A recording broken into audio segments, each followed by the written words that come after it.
Hi student, कैसे हो? मैं धीरज अवस्थी आज फिर आपके साथ नए टॉपिक के साथ आया हूँ। Principles of agronomic practices.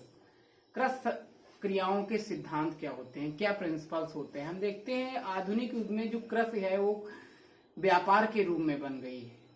उद्योग धंधों, अन्य उद्योग धंधों की अपेक्षा जो देखा जाए तो कृषि जो है वो भूमि और मौसम से अधिक प्रभावित होती है। यांत्रिक कारखानों में उद्योग के लिए अच्छी प्रकार से निश्चित किया जा सकता है, अर्थात उन्हें पूर्ण नियंत्रित किया जा सकता है, किंतु मृदा एवं मौसम को आप नियंत्रण नहीं कर सकते हैं। इसके प्रभाव को आप नहीं जान सकते हैं। इनके द्वारा उत्पादन में बहुत सारी समस्याएं उत्पन्न होती हैं, जैसे अधिक ताप हो जाना, कम ताप हो जाना, अतिवृष्ट हो जाना, अनावृष्ट हो जाना, फ्रॉस्ट होना, ओला पड़ना। ऐसी समस्याएं होती हैं जिनके द्वारा हमारी फसलों का उत्पादन भी घट जाता है। इनको अच्छा करने के लिए हम कितना भी करें, लेकिन ये नेचुरल फैक्टर होते हैं, इनको आप नहीं चेंज कर सकते हैं, नहीं बदल सकते हैं। आइए हम जानते हैं फसल की उपज को प्रभावित करने वाले कौन कौन से कृषि क्रियाएं होती हैं। तो सबसे पहले देखें तो आपकी हैं जो बिना लागत की फसल की उपज को प्रभावित करने वाले कारक।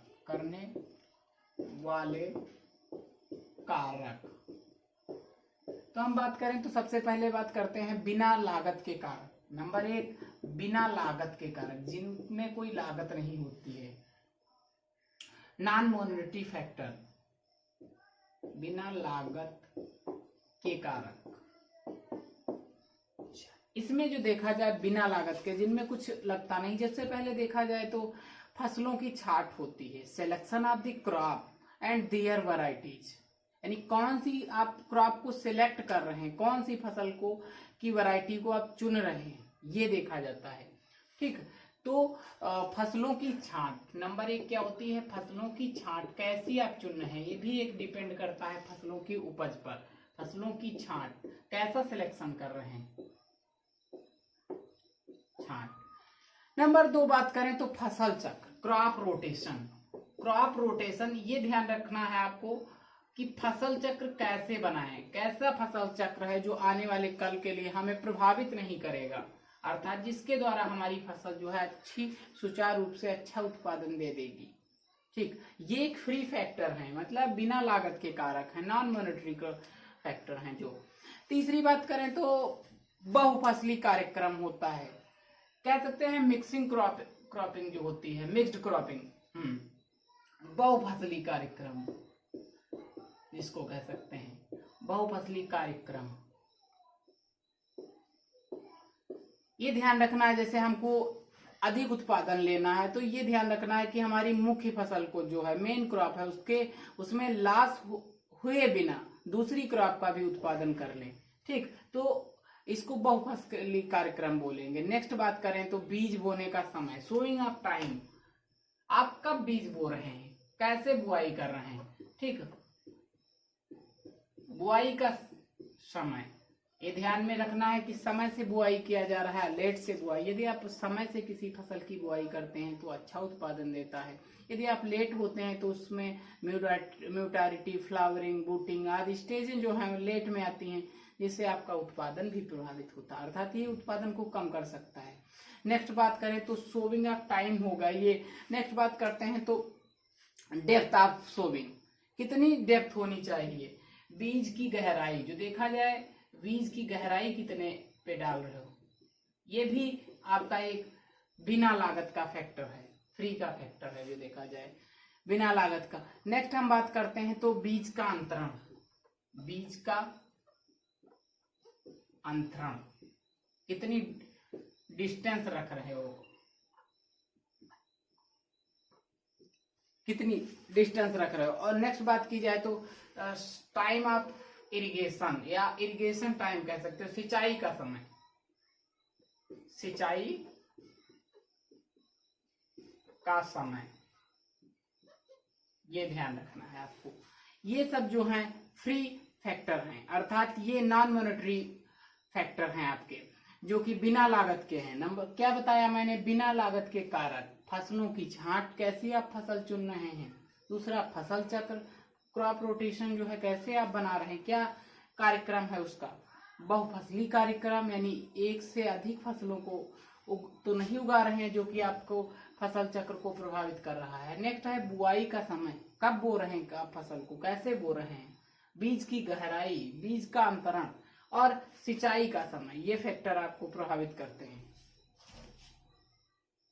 नेक्स्ट है आपका लागत के कारण, मॉनेटरी फैक्टर जो है उसमें देखना है, जिसमें आपकी रकम लगे, जिसमें पैसा लगे, उन फैक्टरों में देखा जाए।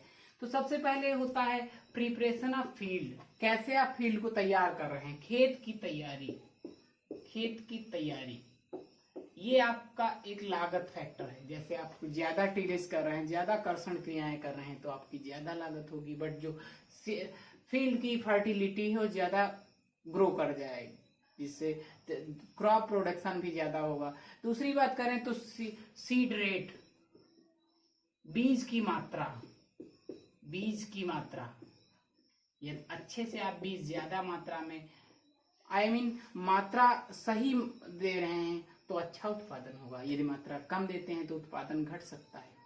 वाह, बीज उपचार, नेक्स्ट जो देखें तो ट्रीटमेंट क्या कर रहे हैं बीज का, बीज उपचार, कैसे उपचार कर रहे हैं ये डिपेंड करता है। नेक्स्ट बात करें तो आपका आता है सिंचाई, सिंचाई, सिंचाई आप कब कर रहे हैं, समय से कर पा रहे हैं या नहीं कर पा रहे हैं। हर फसल की एक अलग अलग सिंचाई का समय होता है, यदि आप समय से नहीं कर पा रहे हैं, उसकी आवश्यकता अनुसार सिंचाई नहीं दे पा रहे हैं, तब भी आपका जो फसल की उपज है, क्रॉप प्रोडक्शन है, वो प्रभावित हो जाएगा, अर्थात अच्छा नहीं होगा। नेक्स्ट देखा जाए तो खरपतवार नियंत्रण, वीड कंट्रोल, कैसे आप खरपतवार नियंत्रित कर रहे हैं, समय से कर पा रहे हैं या नहीं कर पा रहे हैं, ये भी डिपेंड करता है। यदि आप समय से खरपतवार नियंत्रण कर देते हैं तो उसमें ये है कि मुख्य क्रॉप जो आपकी है अच्छा उत्पादन देगी, और जो वीड है वो मैनेजमेंट हो जाएगा, अर्थात वो जो न्यूट्रिएंट है उनको एक्सेप्ट नहीं कर पाएगा, उनका शोषण नहीं कर पाएगा, और वो इंडिविजुअली फसलों के ग्रेन को ही, आपके फसलों के पौधों को ही प्राप्त होगा। नेक्स्ट देखा जाए तो खाद की मात्रा, खाद की मात्रा,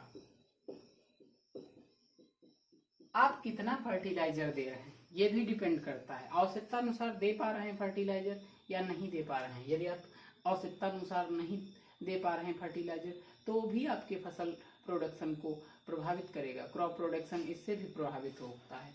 नेक्स्ट देखा जाए तो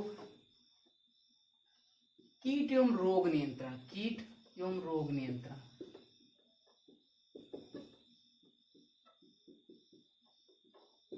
कीट एवं रोग नियंत्रण में यह है कि आप समय से कीट रोग की पहचान कर पा रहे हैं, समय से उनका उपचार कर पा रहे हैं। यदि नहीं कर पा रहे हैं, यदि आप नहीं कर पा रहे हैं तो आपका जाहिर सी बात है कि फसल उत्पादन जो है प्रभावित हो जाएगा। यदि आप कर पा रहे हैं तो आपका फसल उत्पादन अच्छा एवं संयमित ढंग से होगा, जिससे कोई रोग एवं कीट आपकी फसल को प्रभावित नहीं करेगा और अच्छा उत्पादन होगा। Thank you.